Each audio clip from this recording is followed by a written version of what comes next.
Lydia Bailey on Biocrust and restoration. So this program is being hosted by the Wenatchee Valley chapter of the Washington Native Plant Society. Although, of course, it's open to all chapters and members of the public.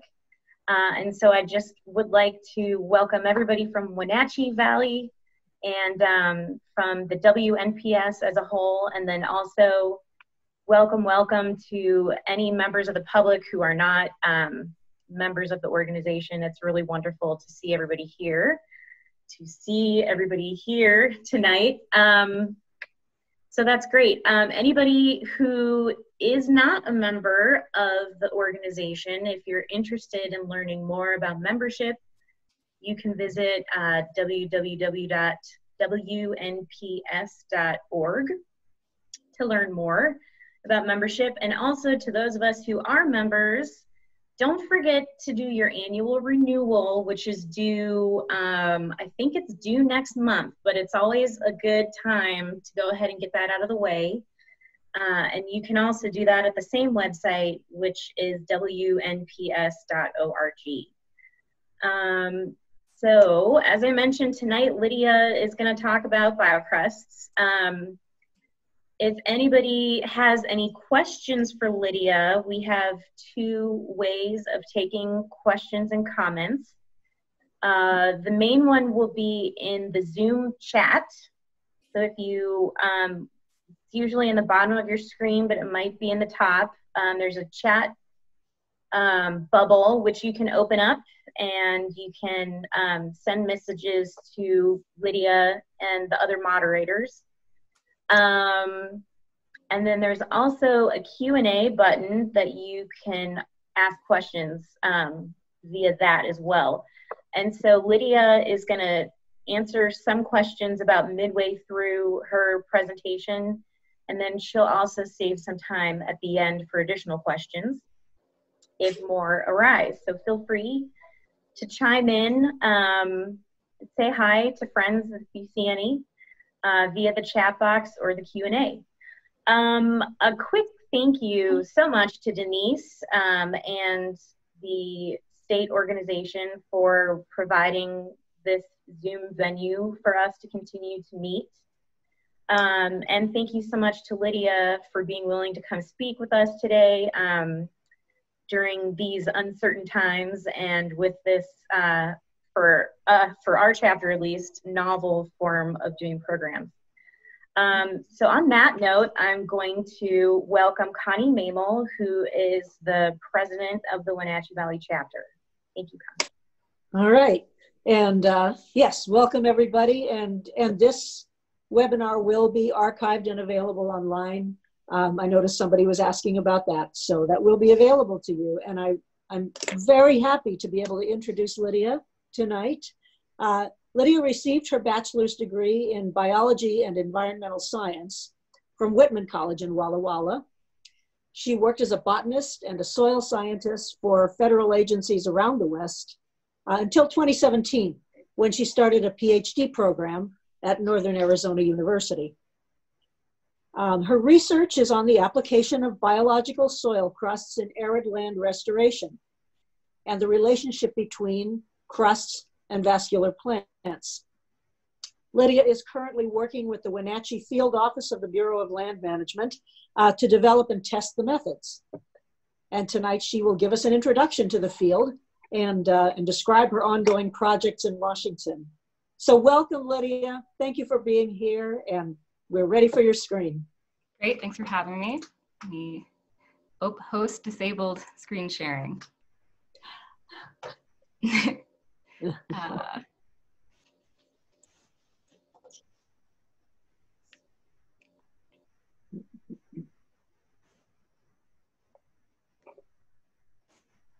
Lydia, tell me what you're seeing. When I hit screen share, it says host disabled participant screen share. Oh, that is not true. Hang on, folks. We'll fix it. We didn't do it. It's not a Zoom call if something doesn't go wrong. There you are. Try again. Yes. Okay. Okay. All right, well, thanks everyone for being here and for having me tonight. As I said, I'm Lydia Bailey. I'm in the Department of Forestry at Northern Arizona University. A little bit of background on me.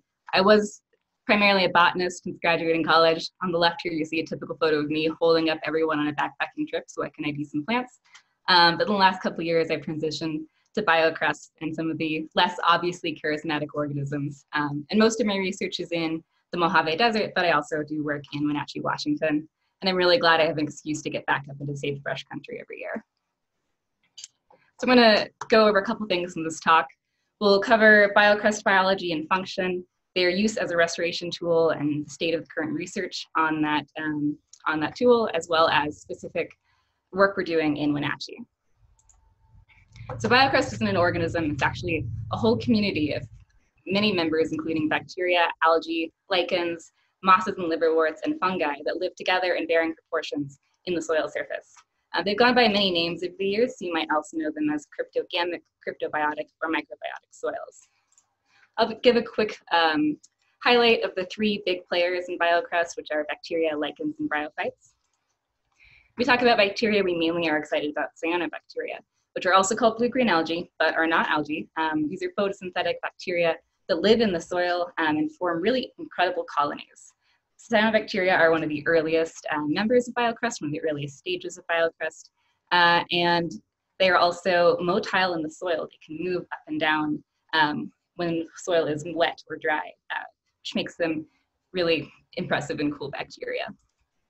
They can also form amazing colonies. A lot of cyanobacteria colonies are visible to the naked eye. So this is a palm full of nostoc spheres, which is beautiful and gooey. We also have lichens. Lichens are a partnership of multiple organisms, a fungal component, and one or more photosynthetic organisms. And the main photosynthetic organisms or photobionts that we have are either cyanobacteria or algae. Lichens are the slowest growing member of the biocrust community.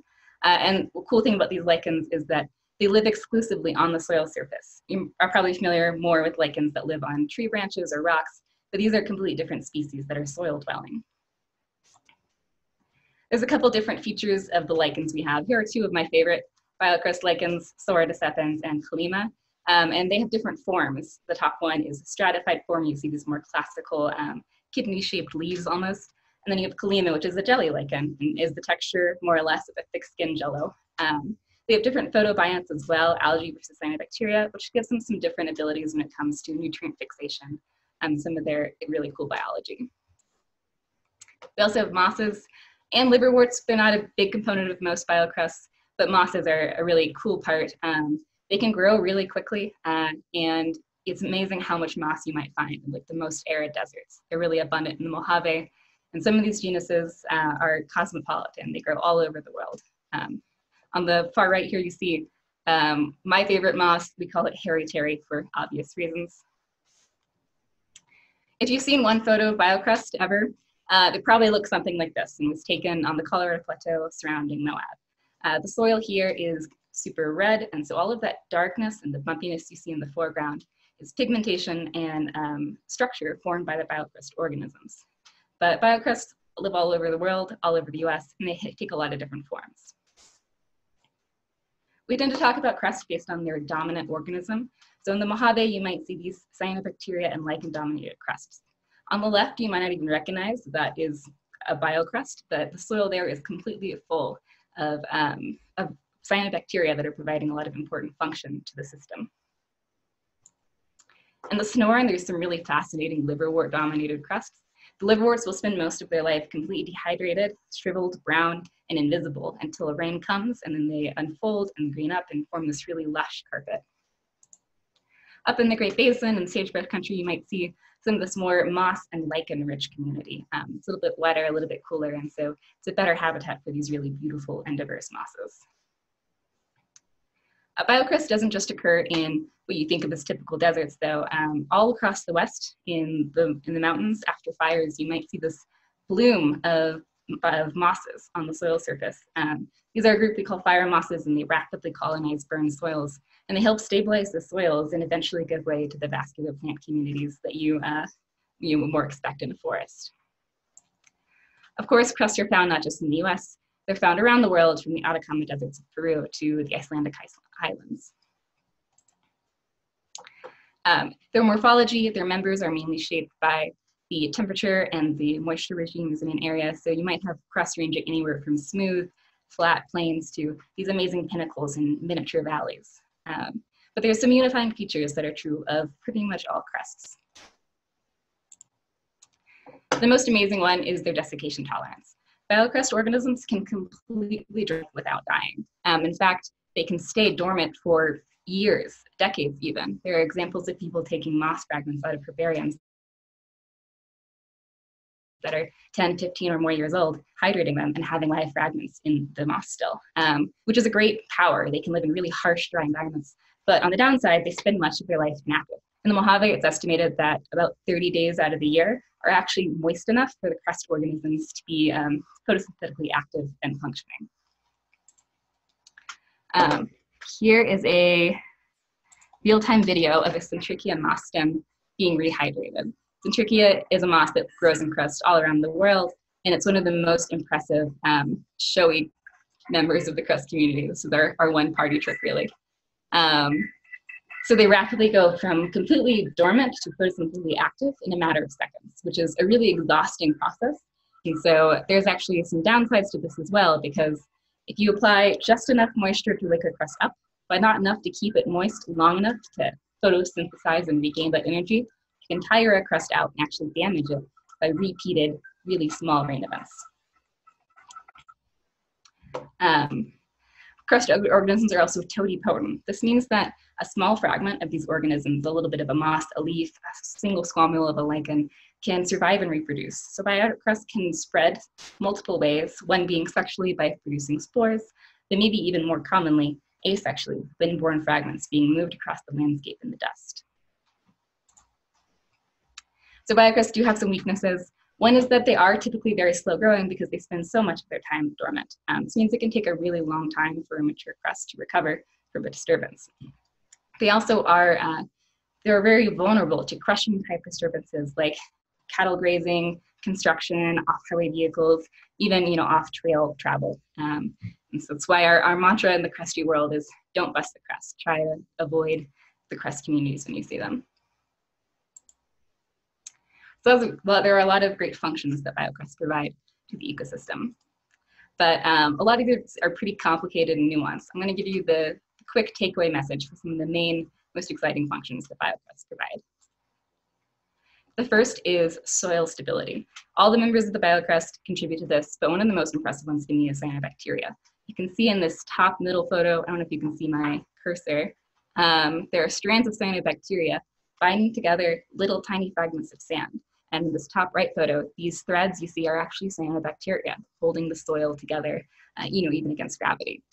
You also have soil stabilization provided by mosses and lichens, both in the form of their primitive rootlets reaching into the soil, as you see on the bottom here, as well as the protection they provide on the soil surface, shielding the mineral soil from raindrops or wind events that could be moving them off-site. This soil stabilization is especially important in some specific contexts. In arid lands, you tend to have scattered vegetation with really big interspaces because plants are water stressed and they have to share space. This leaves a lot of bare soil, potentially bare soil. In fact, that soil is typically covered in biocrust, which helps stabilize the soil in these sparse landscapes. Biocrust can also hold the soil at more extreme angles than it otherwise would be possible and stabilize really steep hill slopes. They also are really important in thin soils. This right-hand photo you see is on the slick rock of the Colorado Plateau in Utah, and the biocrust is holding that forming soil in place, which could easily be lost to wind or water, and this helps expand the habitat available to vascular plants and even trees by building the soil over time. There's also a benefit for human health. On the left hand, you see here a dust storm rolling over either Phoenix or Tucson, which really is bad for people living in the valley, and dust storms of this severity have increased in modern era as we disturb more soil in the deserts.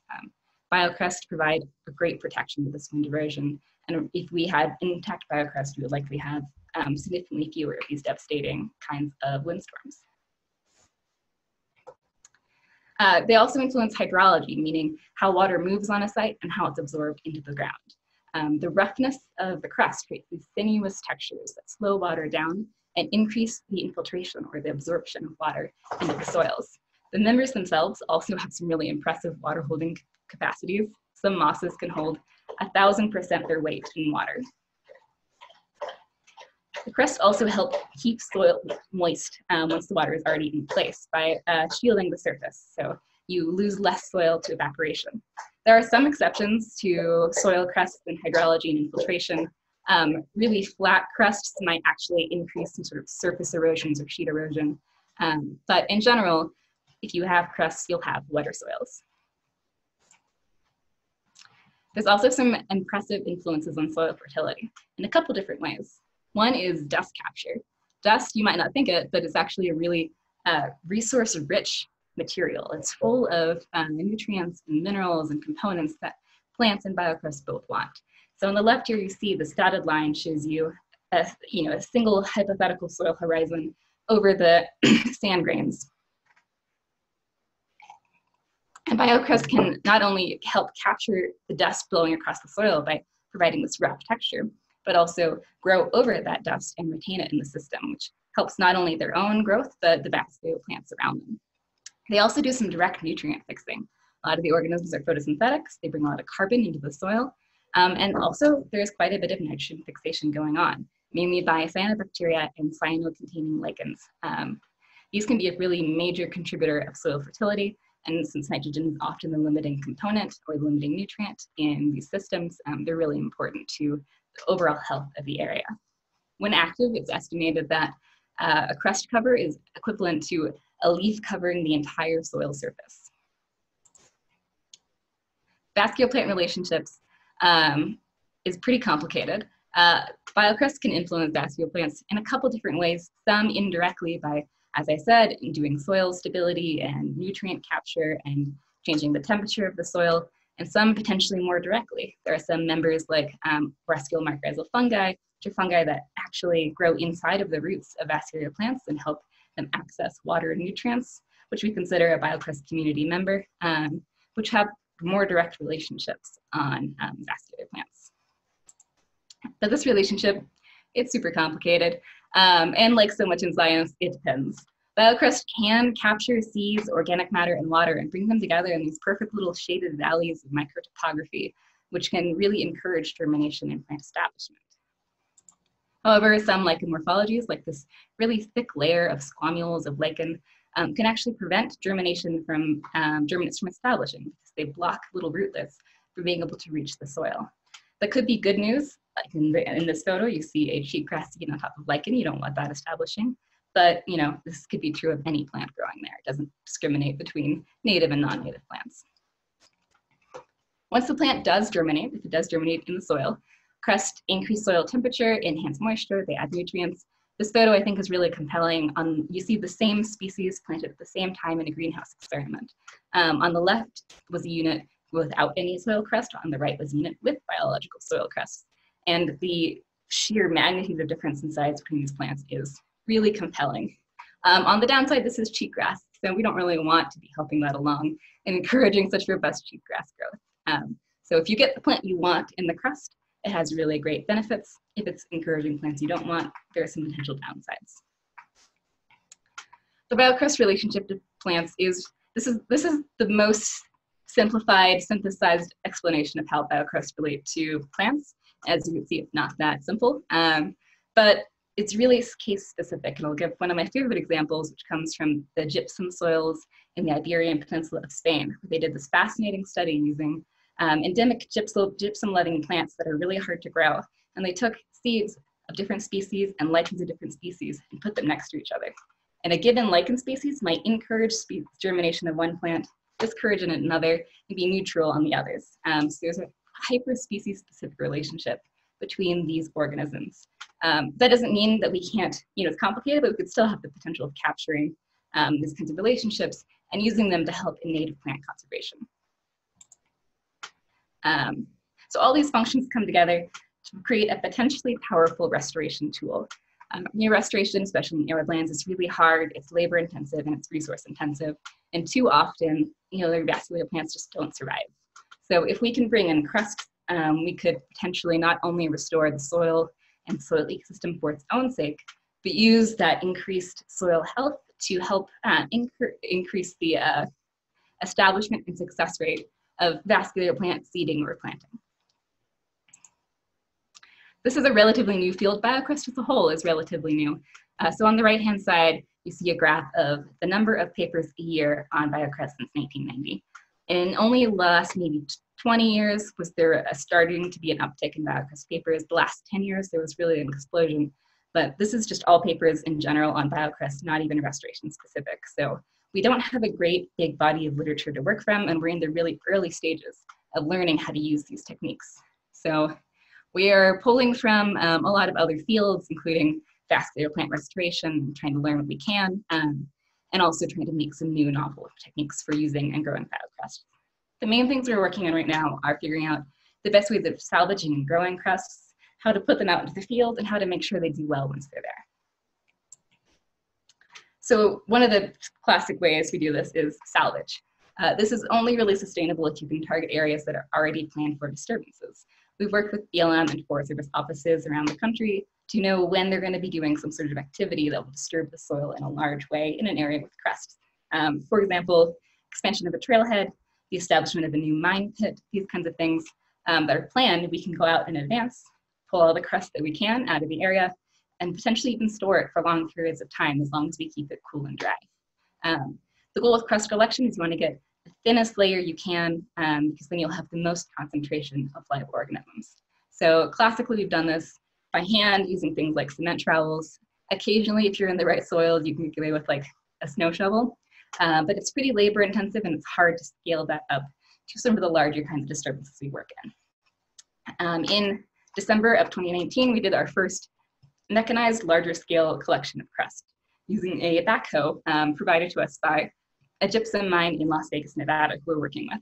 So with this machinery, we're able to collect like several tons of crust in a single morning. So there's potential for really ramping up our scale really quickly this way. Once you have crust, you might choose to cultivate it. The idea is we're trying to bulk materials. You can have more crust to use a larger restoration area for a smaller salvage footprint. There's some, old and tried and true ways of growing bacteria in the lab, which have been adapted by my lab at ASU to grow soil-dwelling cyanobacteria. Our lab has focused more on this system called the Bryotron, developed by Kyle Doherty and Anita Antominka. And this is a series of Tupperwares, one nested inside the other, with a tube, an irrigation tube going into the bottom one. We fill the containers with a wicking cloth and then soil, generally a sterile soil or sand, and then you can sprinkle a little bit of biocrust on top, and found that in about 4 months you could reach almost 100% cover of certain organisms, which is really incredible. It's so much faster than you see in the field just because you're keeping them wet, active, and happy the whole time. So it's a pretty powerful system that also has a lot of flexibility to be adjusted for different sizes of containers, different crust organisms. There's some upsides for sure. It's fast, it's versatile, and there's even the potential that you could make designer crust mixes focusing on species from different areas that are going to do well in your target zone. There are some downsides as well. One of them is that greenhouse space can be expensive, hard to get, and this is kind of an intensive process. The grown crust can also become weak or soft. This system tends to advantage cyanobacteria and mosses that are quickly growing, but most lichens, except for Kalima, my favorite jelly lichen, most lichens don't do well in this system. So you might end up with a community that is high in cover, but not as high in diversity.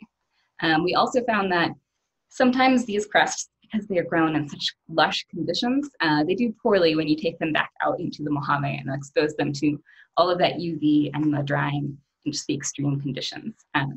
So there's been some experiments trying to see if we can harden them off like you would a tomato seedling for your garden, bringing them further and further into the sun, trying to get them used to it, but that doesn't seem to work for biocrusts.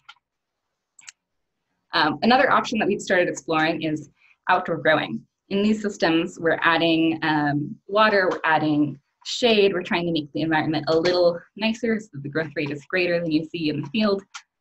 But these kinds of operations, the organisms will still be exposed to high and low temperatures, drying and wetting periods. So the hope is that we'll get a community that is more similar to what we've put in and also more robust in general.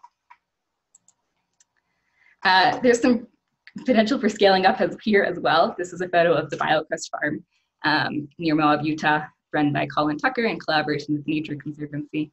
And here they're growing crusts from around the country at huge scales on burlap that they can just roll up and take with them to a restoration site. So this is perhaps the future of biocrust restoration.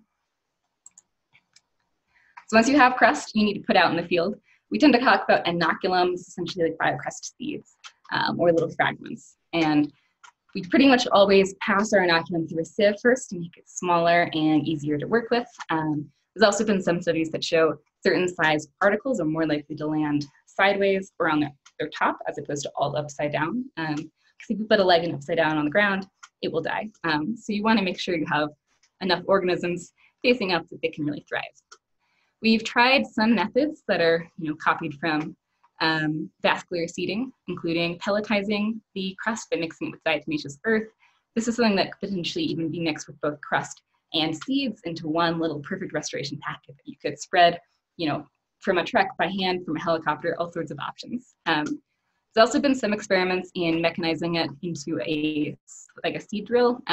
This is pretty challenging just because the texture of crust is not what those kinds of equipment are designed for, but we're still exploring ways of borrowing from agricultural and vascular plant restoration machinery to make this scalable. Right now, for the most part, most biocrust inoculation is done spread by hand. Here you can see my advisor with a bucket throwing soil crust on the ground, which will then rake across the site to inoculate that area. There's also some cool novel approaches that our lab has explored, especially Kyle Doherty. Here he developed this system of growing moss directly on burlap. There's no soil involved. Moss can grow on burlap. And he built a fog chamber with sheets of this moss cloth, which can be transported. It's light, it's storable. And then they're testing its use as an erosion control plant above and around shrub seedlings to see if you can not only keep soil in place on extreme slopes, but also keep weeds down around planted seedlings. So the idea is if you can put a little bit more effort in, a little bit more work, it might be worth it if you have more plants surviving.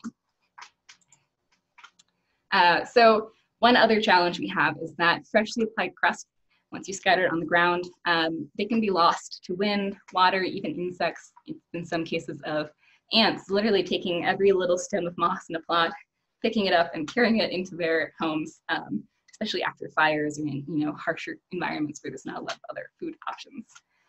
So biocrusts are vulnerable to this loss until they fuse with the soil. So we've looked at a couple of ways of encouraging that fusion early so that the crust have a chance to establish and grow their own connective structures to hold the soil in place. One of these is surface roughening. On the left here, this is a photo of me with the human-powered land imprinter that we built, which is just a very heavy, spiky barrel that you roll across the ground, and we're compressing the crust and creating micro-topography of little areas for water to collect and for shade to be different so that you have heterogeneity in your site. Hopefully you can have good crust establishment in those little divots. One of the most basic and effective ones is just adding water. There was this great study people have done on the best ways of attaching crust to the ground. They even went out with like Elmer's glue and wood glue and all sorts of things to try to just glue it into the soil. But the most effective was just pouring some water on it, and the crust organisms can almost immediately start fusing into the soil surface. Another treatment we've tried is psyllium husk, which is essentially a commercial grade form of Metamucil, and it's sometimes used as a horse feed or as a soil stabilizer, because when you spread it on the ground, it will form this like film of goo and acts like a natural soil glue that doesn't inhibit crust growth and is plant-based, so it will eventually decompose. Also done some experiments with adding shade.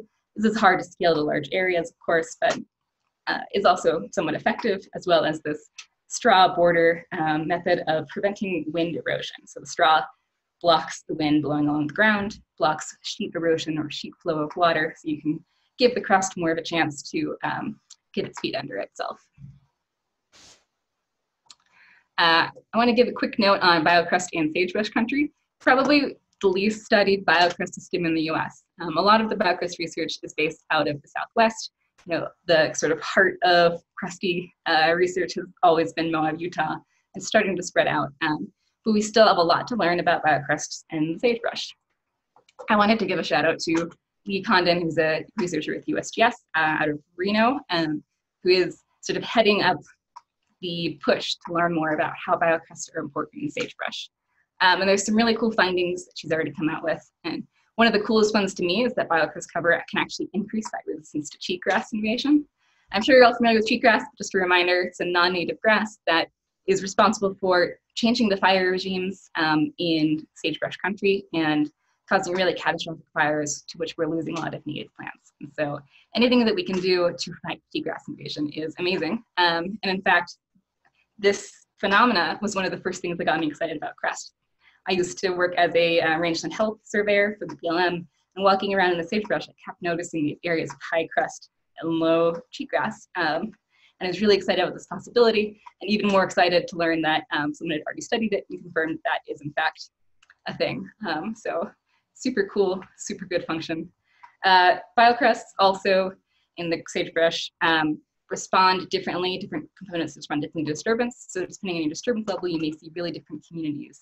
You can lose lichens, you can lose some mosses really quickly to disturbances like repeated trampling.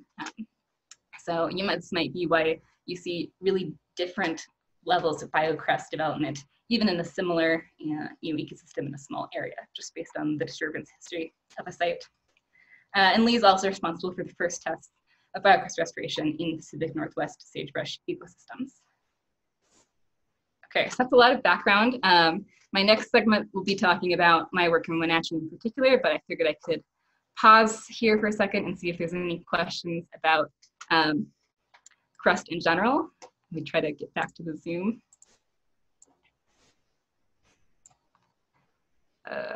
Hey, Lydia, this is Emily. Hey. Can you hear me okay? Yes, I can. Okay, awesome. We have a lot of excellent questions coming in via the Zoom chat and the Q&A. So I'll just start from the top. Molly would like to know if a person is hiking overland without a trail, is it better to go single file or to spread out to try to minimize damage to the crust? We tend to spread out to minimize damage. I don't know of a great study showing one or the other being better, but specifically about foot traffic. But in general, crust, they live out in the world, animals live out in the world, everything is adjusted to a certain level of footsteps, deer and pronghorn are walking over them. So a small amount of disturbance could actually increase the diversity of a crust because you have areas of different development within, one zone. So minimal disturbance can be good, and trying to avoid making trails is great. Awesome, thank you. Stacy was wondering, what is the best way to quantify how much biosoils have been degraded over a period of time? Yeah, that is definitely a challenge that we're facing since, it would be great if we knew what biocrust in sagebrush looked like 150 years ago. The best way that we have to go about this is to try to look for areas that have been undisturbed as a reference. So for instance, like in Idaho, you might have little fragments of habitat that are surrounded by lava flows. And so those sites might not have suffered from cattle grazing some of the same sites disturbances. And so you can compare a disturbed site to those kinds of metrics and get a sense of what you've lost. But there is some haziness in that as well, because you don't know exactly if that little island would be what you would expect everywhere. That's the closest we can get to an approximation. Okay, great. Emil has a couple of great questions. The first one is a question about whether intact biocrust helps prevent invasive plant species. It can. So the strongest example of this is Lee's work with cheatgrass and biocrust in the Great Basin. And intact biocrust tends to work well with native plants and block establishments. You don't want, high plant cover in all these places. You expect bare ground. So an intact crust can block invasives from coming in because there is no bare ground. There's a robust crust there. Okay, interesting. Emma would also like to know if biocrust is also really important sort of at higher elevations than maybe what we're talking about today. So more mid-elevation and higher elevation mountain areas, like his example is at 5,000 feet in the Blue Mountains. Oh yeah. At that kind of elevation, I think you'll see crust more important right after disturbances. Anywhere where you have a lot of plant cover as part of your expected site condition, you'll have less crust and the crust will be less of a component. But you will probably see abundant mosses and even cyanobacterial crust or algal crust in some of the wetter, cooler mountainous areas. Okay. Heidi's got a couple of great questions too. How does the underlying geology of an area affect the types and health of the crusts? Yeah, this can have a lot of influence. My first thought is gypsum soils, which is one of my other research areas, where you have really unique organisms and species of biocrust that grow only in gypsum soil and won't grow in non-gypsum soil directly adjacent. And that's mainly due to the ways it influences hydrology and some of the soil chemistry and structure and texture. Texture is also a hugely important part, which is related, of course, to the underlying geology, where you'll have different crusts possible in sand, silt, and clay. And some of the other cool examples are crust can live in the layer just under the surface in sand dunes, and that crust will be really different from what you would see on a more standard soil directly adjacent. Okay. Lydia, how do biocrusts reproduce? And how long does that process usually take? They can reproduce by spores, especially mosses are documented to reproduce by spores, and also by any small fragment of their bodies being broken off and transferred by wind or water to another site. How slow that process is a great question that we're still working on. There are some studies that have been done. There's a study done in Utah where they have interns go out every year and stomp up and down in the same place like 100 times and then move and do it again. And they found that once that disturbance ceases, you will have lichens reestablishing fairly quickly, probably because they never really left. They were just crushed into fragments too small to know. So it's pretty hard to judge. Crust spores have also been found like miles from land in the ocean with spore traps, but we don't necessarily know if those crust spores would be viable, and it's really hard to culture them. So it's a hard question to answer that we really would love to answer better. Awesome. Paul is wondering if there are specific incidences of locations in Utah where they've done biocrust restoration near Moab. There are a lot of areas, but they tend to be fenced, so you'll know if you're looking at one. Crust restoration sites are easy to see because you see nothing going on in them most of the time. You'll just see like stakes and dirt, which has some benefits because I think our sites get sort of vandalized less than some sites with more showy infrastructure. So if you see a fencing with mysterious stakes on the ground, that's probably a crust restoration or study site. And the number of sites spread over Moab are really astronomical. So the grand bee queen of biocrust research is a woman named Jane Belknap, who's been working in Moab since the 90s on crust research.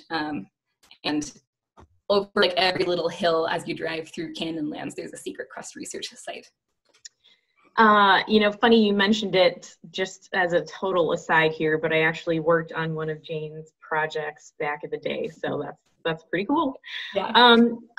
Paul also wanted to mention that in Albuquerque, he was asked to follow in previous footprints and not step away from previous footprints in order to protect the crust. So it sounds like maybe we have some sort of changing guidance on best ways to preserve biocrust diversity. Yeah. So thanks for that. That's that's interesting. I would also add that my answer would probably differ if you're somewhere where there's like an obvious draw that people are likely to be going to over and over. You would rather have one path to that than many, which would totally make sense then to follow previous footsteps. But when we're going out into sort of a more untouched area as a horde of crust researchers, we'll try to step primarily on rocks. We'll step like underneath plants if we can, and spread our disturbance. So I think it also depends on if you're going somewhere that's likely to draw more attention and want more people to go there, or if you're going to like a random GPS point that has no obvious site and you don't want to create a path and encourage people to go see what's there. Right. Lydia, Jack is curious, how much influence does percent slope have on biocrust propagation, and does it mostly depend on vegetation and surface roughness? I don't know that we have an answer to that yet. My guess would be that a slope could increase biocrust propagation because you'll have more fragments going downhill. So the same way that you would have, seeds go downhill and have a population establishing underneath of it. I think you'd probably see something similar with crust, but because so many of the fragments are so small, they can be borne by wind or water. They're dispersed pretty widely regardless. Awesome. A couple of interesting questions here about fire effects on biocrusts. Jack is wondering if there are certain species of biocrusts that have a better survivability in fire and post-fire situations. Yes, is the short answer. And some of that cyanobacteria can survive as far as I understand it, but it can also be hard to say if they survived there or if they've recolonized there because they can right quickly. And this is something we definitely need more study on. I'm more familiar with crust fires than what was there before. There's some cases where a crust layer might decrease fire severity because you have fewer, you've got more bare soil and less like fuel loadings could actually help in fire. But there are also cases where fires do pass through a crusty area and can kill off, especially like the lichens and mosses. Okay, so that kind of gets at one of the other questions Diane asked, whether fire is always has a negative impact on crust diversity and population. So it sounds like we can have some sort of mixed results with that. Yeah, I think there's some mixed results. Great. Heidi's wondering if you have any suggestions for home gardeners to encourage biological soil crusts. Yeah, minimizing disturbance is the best way to get crusts to get going. I have certainly tried to grow some biocrust like mosses when we have fragments left over after an experiment. I have to say I'm really bad at keeping them alive in my house. It might be because I live in Arizona and it's very dry.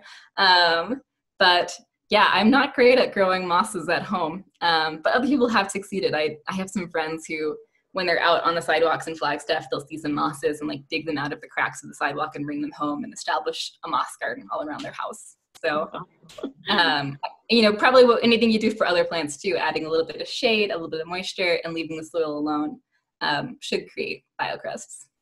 Awesome. Let's see. Ernest is wondering if any of these biocrust species would be considered rare or endangered.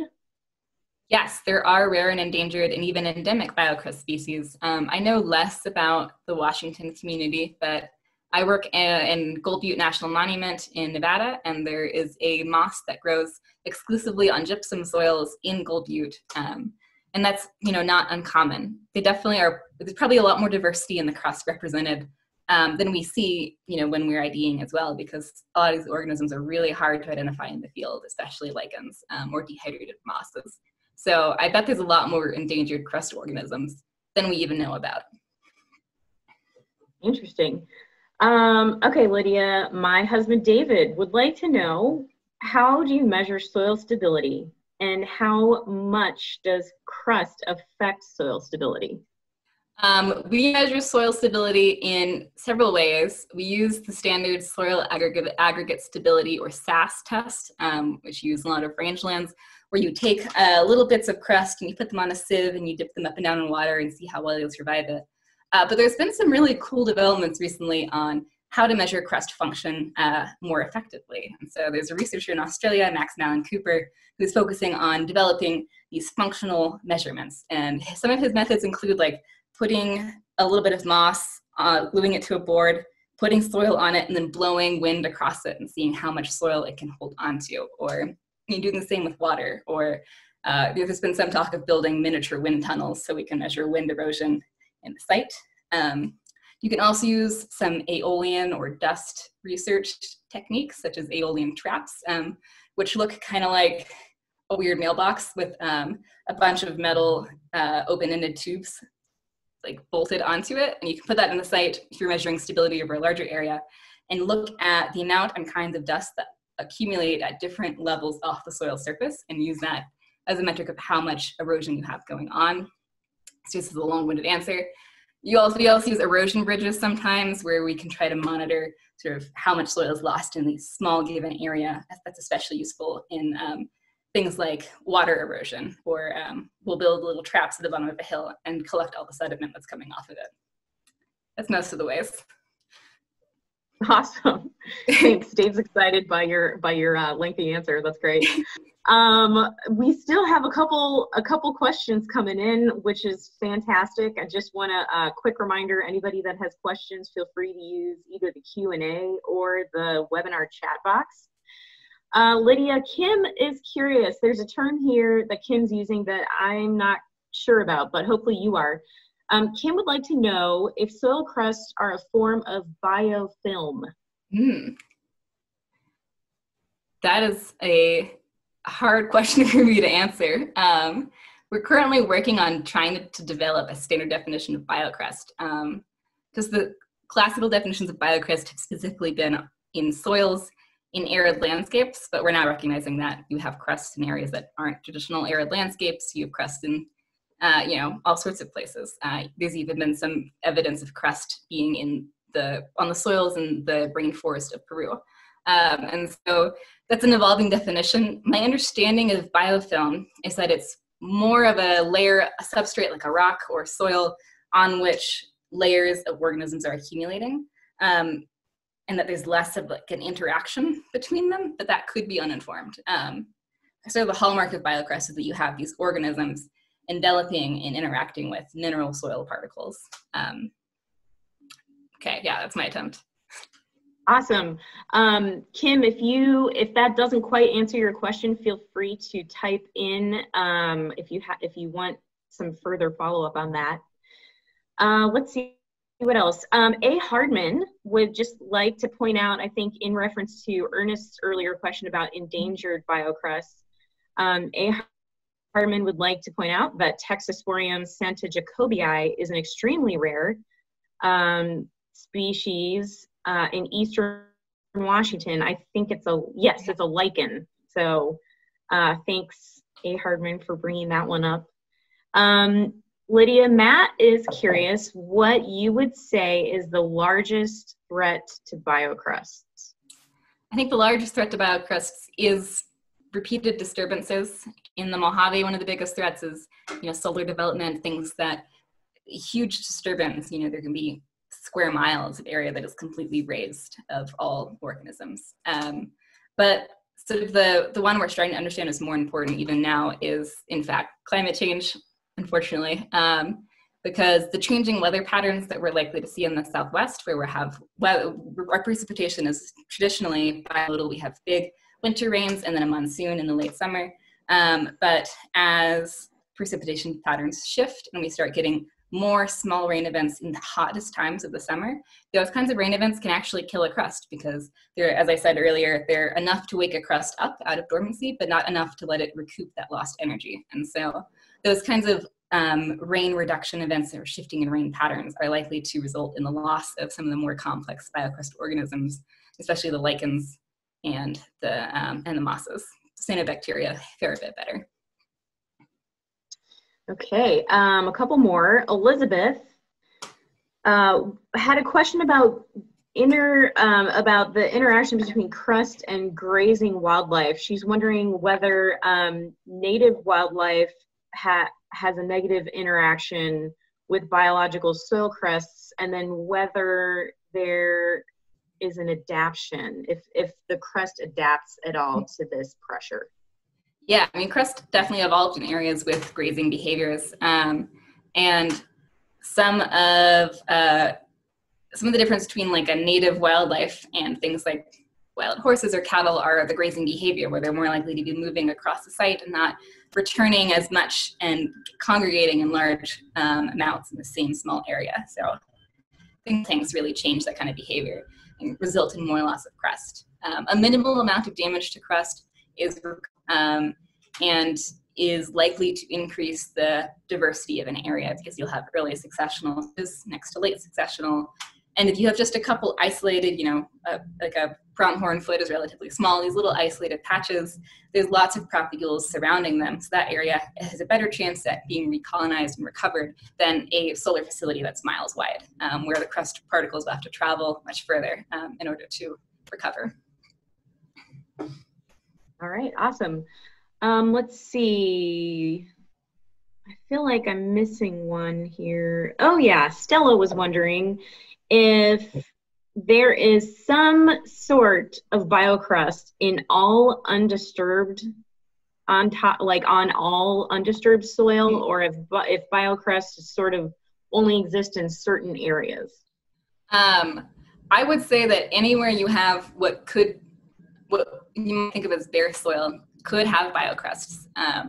And as we start expanding the definition of what biocrusts are, we're starting to pull in all sorts of cool areas. Like I've seen what I would call a biocrust on an island off the coast of Australia, where there's thick cyanobacteria forming plates in the soil just off the beach. And there's been crusts, organisms found in the sand dunes of Finland and all over the place. As I said, in the rainforest of Peru, anywhere could have a biocrust if it has soil that's void of a vascular plant. Thank you. And then one last question, I think, for now, and then again, folks, we'll take more questions at the end if we have time. So Lydia, John was wondering, this is a great question, if you are aware of anyone looking for biocrust evidence on Mars. Ooh, there is a Mars soil lab here at NAU who I think have started looking for organisms, but I don't know any of them personally, so I don't know what the hot goss is on interstellar biocrusts, but yeah, it would make sense that there would be something equivalent anywhere you have that bare soil. Okay, awesome. I think we'll take a break for the moment on all these wonderful questions that we have going on, and give Lydia a chance to get back to her talk, and then we'll check in again at the end, folks, for those that do still have questions. Thanks, Lydia. Yeah, thank you. All right, so that was a lot of background. Thanks for bearing with me. So I'm going to talk a little bit about some of the active research we have going on in Washington. So we're working with the Wenatchee Bureau of Land Management in an area called Douglas Pasture, northeast of Wenatchee. The sagebrush in Wenatchee is amazing, beautiful, lush. This is like the most lush sagebrush ecosystem I've ever been in. It's really spectacular and has great potential for supporting biological soil crusts. So the goal we have is to establish these more middle to late successional crust communities in restoration islands. Island-based restoration is a developing theory of doing really high intensity work in a smaller area and with the hope that over time, those areas will meet each other and you'll restore a whole area to a greater degree than if you scatter your effort more across the whole zone. And so in this pasture, they have the areas that they are mowing and then planting native plants, native grasses and shrubs and forbs. And we're also going to be bringing in Biocrust. So on the left here is what we are working with. You can see the soil is pretty much bare except for a lot of litter, some plant litter. And on the right is a photo of a pasture right next to Douglas, which was more or less undisturbed and had a really complex soil crust community with these bumpy, dark areas and the lighter, flatter areas. So really that's what we're hoping to see in the future. We had a couple questions to address in Wenatchee. The first was, how well can we grow the crusts here? Then we wanted to see how well do those grown crusts do in the field compared to salvaged crust, and can we improve their establishment using abscisic acid? Then also what application rate was the most efficient and gave us the most bang for our buck. So in crust world, we talk a lot about quesadillas. We're very hungry, I guess. And so here's the layers of a crust quesadilla, which is the standard unit that we're exploring for growing crusts outside. The layers of a quesadilla, at the bottom you have a sheet of burlap, then you'll put some soil down. You could choose or not put jute, which is essentially a really widely roughly woven burlap cloth. Then you add your crust material and you cover the whole thing with shade. And we wanted to test a couple of factors. In our crusts in Wenatchee, we worked with the inoculation rate, 20 versus 30% cover. In crust inoculation, when we say cover, the way we calculate that is we take the area we're working with and multiply it by the average depth of crust, which tends to be, we'll measure the crust that we're working from, but it could be anywhere from 0.5 centimeter to 1.5 centimeters. And we get that way a volume of what 100% crust cover would look like. And we take a fraction of that to approximate 20 or 30% cover. We also did units with and without jute, and we crossed those two factors. And we did a little pilot experiment using crust from different sources in different ways. This is what our units look like. This is the very scenic BLM parking lot where we set up our crust quesadillas in October of 2018. We had all of those materials, we covered it with shade cloth, and this is the only quesadilla we've run without consistent watering. Most of our work, is in the Southwest and in areas where it's less likely to freeze at night than Washington in the winter, and so we can set up irrigation. But here, that would be really challenging. We were worried about the irrigation freezing and exploding, and so we were relying on primarily the natural precipitation in the form of rain and snow, and also our partner, Chris Sheridan, going out with a hose and spraying it periodically. So we let this quesadilla run from October to May, and these are our results. There's a lot to look at, so let's break it down. The first set of plots or units that we had, we were comparing different crust cover rates as well as whether or not they had jute mesh. And so this left-hand box is the total biocrust cover. That's cyanobacteria, mosses, and lichens all mixed together. And the right-hand side, we're focusing on mollusks because that's what we're primarily excited about trying to reintroduce into the Douglas pastures. We're not super worried about cyanobacteria developing out there. It's really fast. And lichens are hard to grow, so we really want to focus on increasing the moss cover and diversity.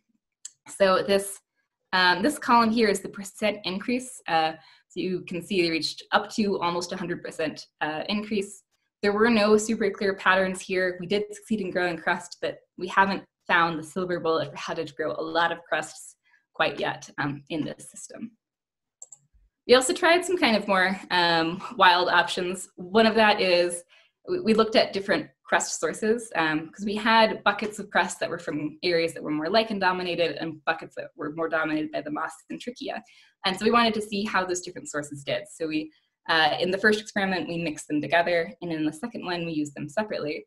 And we put them onto the cloth either with soil and no jute, soil with jute, or no soil at all, because we have in the past succeeded in growing, especially mosses, just directly on the burlap. And so there were some really impressive percent increases when we had crust sources on their own and not mixed together, much higher than we saw in the mixed groups. But I should mention that this is not a replicated experiment. This is just a pilot. We wanted to try some of these more, we just wanted to see what would happen and learn more about the crusts that we're working with here.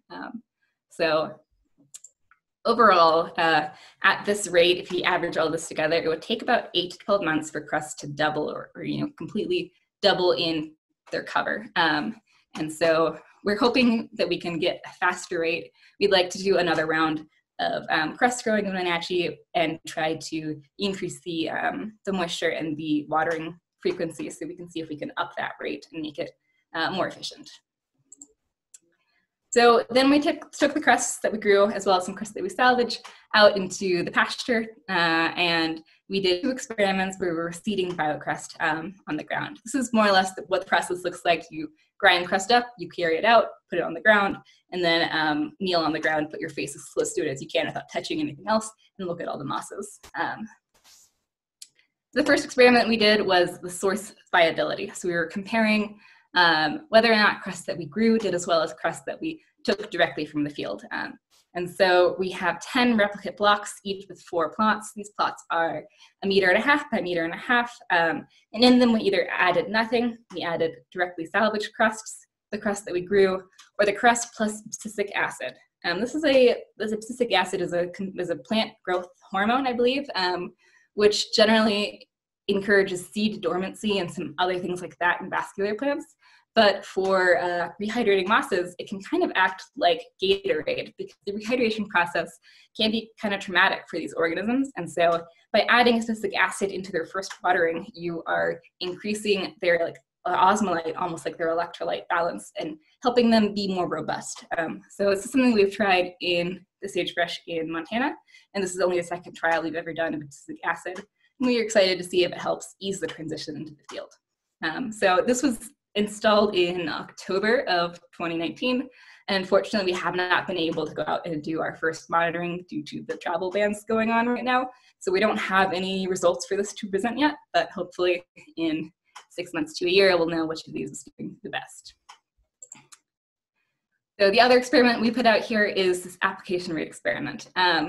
Generally when we're doing crust restoration, we focus on like the 20 to 30% cover range for our initial cover. And that's based on some not super well done studies. You know, we're working with the information we have. And so this is first regression experiment where we tested every application 0 to 40% at 2% steps. So we have 2 blocks where we replicated this, and each one has 21 plots with 0 to 40% cover, all using the same crust mix. And so this is what the bottom right hand side, you can see what a standard crust restoration experiment looks like. A bunch of posts in the ground. You can see where the crust is right now because it's wet, but it's pretty low profile. And then the top right hand side, you can see how the crust looks immediately after we put it down. We did water in both of these experiments to try to encourage establishment and also to make it easier to monitor them, because it's much harder to see these organisms when they're dehydrated and brown than when they're green and showy. So here is the application experiment, which we also hope we'll have results on soon. This is a typical photo of crust researchers, face on the ground, but in the air. If you see a group of people looking like this, you're probably looking at a bunch of crusties, and you should come talk to them and see what they're looking at. I also wanted to give a plug for the Biocrust Field Guide. This is a field guide to biological soil crust of Western US drylands, and the PDF is free and available online. Unfortunately, it's out of print, so trying to get a paper copy is really hard. But if you Google Biocrust Field Guide, click at the first link and open the PDF, you can learn all about your local crust and try to get into IDing them. And this field guide even has like dichotomous keys. You know, it has a great description about the organisms and some really compelling photos, because it's surprisingly hard to find photos of obscure lichens on the internet to confirm your ID otherwise. So I wanted to thank you all for listening, and as well to thank my funders at the Wenatchee, Washington, and Las Vegas, Nevada Bureau of Land Management, and also acknowledge the help I have gotten from my advisors, Dr. Matt Bowker and Anita Antoninka, and all the other lab members who let me steal their photos and slides and have supported me through this process. Okay. Awesome. Thank you so much, Lydia. That is super interesting. And sure enough, we do have a couple more questions in here, some of which I believe I missed from earlier. So my apologies to Pauline, who was one of the first askers of questions. So Pauline was wondering, so this has to do with the first half of your presentation. And I believe she's referring to that slide that showed the bulldozer that was just taking off the very top layer of soil and crust So Pauline is wondering, why such a thin layer when you're salvaging crusts? So the reason we try for such a thin layer is that past, the level at which sunlight can reach, there's not really any active crust organisms. You may have a couple things like some deeper reaching fungal filaments or microfauna, little bits of little insects and arthropods and stuff like that. But the bulk of your organisms are right there on the surface, about a centimeter deep. And so the shallower, the closer to that you can get, the more pure your material will be. And so you'll be working with a much stronger product than if you go deeper and you dilute the number of live organisms per, unit volume. Okay. Let's see. Tim is wondering, as you move from drier to more humid areas, how does the relative composition of the biocrust community change? Yeah, so you move from a more cyanobacteria dominated crust like you see in especially the Mojave, and you start getting a lot more mosses and a higher diversity of mosses as you get to more humid areas. Okay, yeah, that makes a lot of sense. Mm-hmm. Christabel is wondering, and I missed this somehow, otherwise I would just type it out. Was there an online resource that you mentioned a little earlier? I'll move the slide back. So great. If you just Google a Biocrust field guide, the first link will be from the USGS, and that is the free PDF of our holy book in the crusty world. All right, excellent. I'm also typing that into the chat box. Thank you. Let's see. Questions are rolling in. Let's see. Ron Bockelman was wondering, how well are Pacific Northwest biocrusts treated in that guide? There is, one of the authors of the guide is Roger Rosentreter, who is based in Oregon, I think, who did contribute a lot to the more Northwest areas. It probably won't be effective beyond the Cascades. It's more of an east side resource. Okay, so more of an east side resource. So east side PNW biocrusts might be pretty good. Yeah.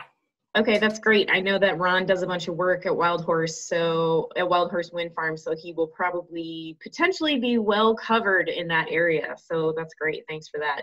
For sure.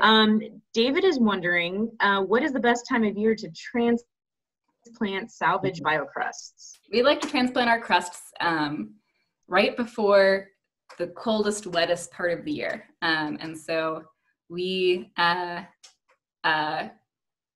the Mojave, we try to do this in like October, November, so they can get all the benefits of the winter rain.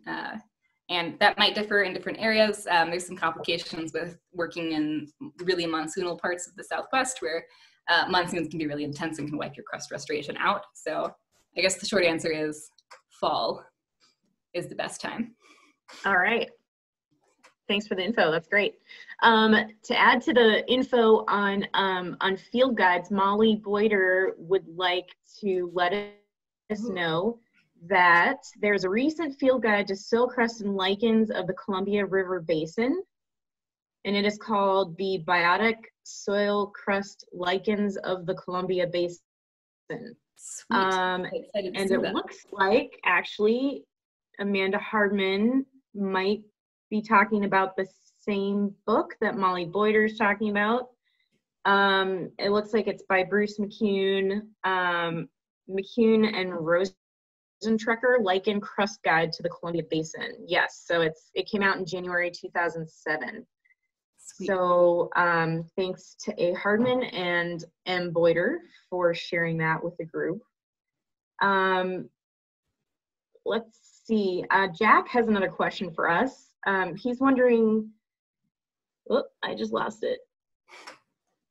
Stand by. Let's see. So Jack is wondering, in most natural systems, given that most influences are somewhat the same, will bryophytes tend to outcompete lichens?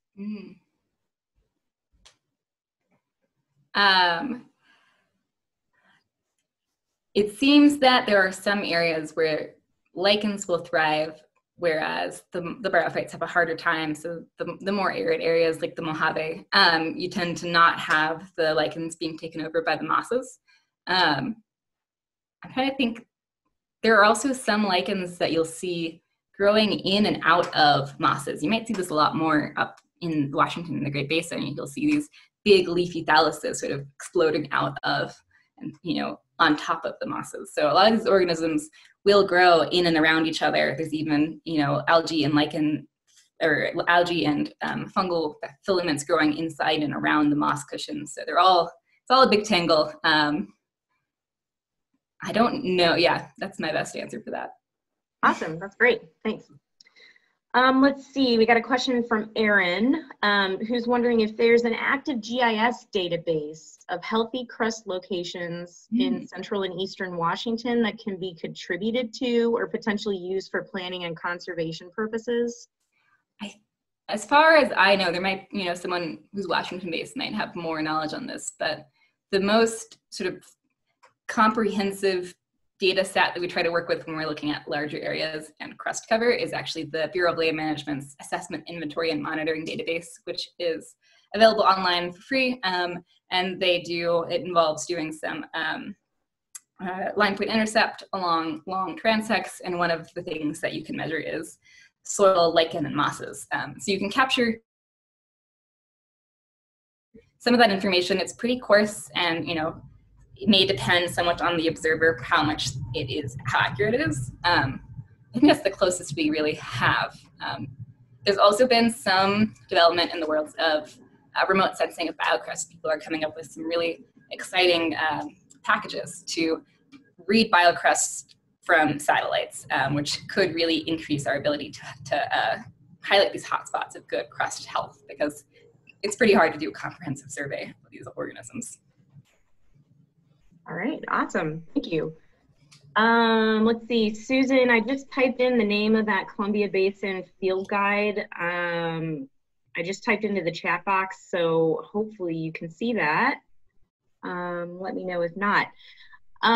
Okay, Lydia, we got, I think, just 2 more questions. So if anybody has anything else they'd like to add to the chat box, go ahead and go for it. So Lydia, my husband David has another question for you. How resilient is a monoculture of crust as compared to a more diverse crust? I think the only way you could have a monoculture is if you talk about functional groups. You might have areas that have just cyanobacteria cover, which will provide some services. They'll help with soil stabilization in some contexts, and they will be doing some enrichment of the soil, but they'll be less resilient probably to, or less functional than a complex system. But yeah, I can't think of a context where you might otherwise have a monoculture, because cyanobacteria are kind of the basis for development of all these other organisms, and they make a great spot for lichens and mosses to establish. Okay, awesome, thank you. I'm looking at the asker of that question, and he seems happy with the, with the answer, so thanks. Let's see, Ernest has another one for us. Any thoughts about designing solar farms to allow for the preservation of biological soil crust? This is a great tie-in to my other research, because I actually work on a solar farm in the Mojave, south of Las Vegas. Thanks, Ernest. Yeah, and there is both the potential for reestablishing biocrust, which is what we're focusing on, because solar farms have these huge swaths of unstable soil, and they use essentially chemical soil glue, where they spray it on the soil and try to keep it in place. And they have to reapply it year after year, several times a year. It's expensive, it's hard to use, it doesn't work that well. And we have no idea what the long-term effects of that are going to be on these sites. So it may be really hard to get anything else growing there in 30 years when the lease on these areas expires and they are supposed to be returned to a functional habitat. So we're working on how to bring crusts in and how to make them work for the solar facility as well. And I also have been chatting with the solar operators out in the Mojave, and some of them are really interested in, instead of taking a disc and removing all the organisms, just making everything shorter, cutting all the plants shorter, and making the panels taller, because the main reason they remove all those organisms is that they can pose a really dangerous fire risk on the site. But if you elevate the panels and keep the vegetation from touching them, you could potentially install a site without destroying all of the ecosystem underneath of it. And the area under a panel might actually be a great spot for a biocrust, because you have this little bit of shading going on from the panels. You have actually more moisture from rain being diverted off the panels into these more concentrated areas. So I think there's great potential for biocrust to work well in a solar facility. And there's interest from the facilities. They're, at least the one I work on, is really responsive and excited about that possibility. Awesome, that's great to hear. We have a lot of local stuff going on with solar facilities getting built in this part of Washington. So yeah, that's really interesting. Thanks. Let's see, John went ahead and sent a link to that guide for the Columbia Basin. So thank you, John, for sending that along. That's much appreciated. Jack wanted to know, Lydia, if you know if there's been any experimentation being done with artificial grass clumps to propagate biological soil crust like Texosporium santajacobii. Perhaps a watching lichenist can correct me if I'm wrong, but I think Texosporium might be one of the vagrant lichens, which is why we might want a grass clump to propagate it, maybe to trap it in place. I don't know that I have the background to answer that super well, and I guess the answer therefore is I don't know of any experiments that are doing that, and perhaps some should be done. Awesome, thank you. And I think that's about all we have for today. And yeah, so as far as I can tell, we don't have any other open questions. So I think we'll say goodbye at that. Lydia, thank you so much again for doing your program today, and being willing to work with our Zoom platform here. A big thanks again to Denise and the Washington Native Plant Society for helping us host this. And we're just thrilled to be able to be learning more about native plants while we can't be doing our big field trips in groups. So thank you so much for that. Lydia, thanks again for traveling all this way to be here today. And I hope you get back in the field soon. I know you mentioned that some of your travel has been canceled due to COVID, so we're sorry to hear that, and hoping you get back out there soon. So yeah, so too. Well, thanks for having me. It was really fun, and it's great to have such an abundance of questions, and really interesting questions. Yeah, thanks everybody for all your questions. That was really fantastic involvement from the audience, so that's great. I don't know how to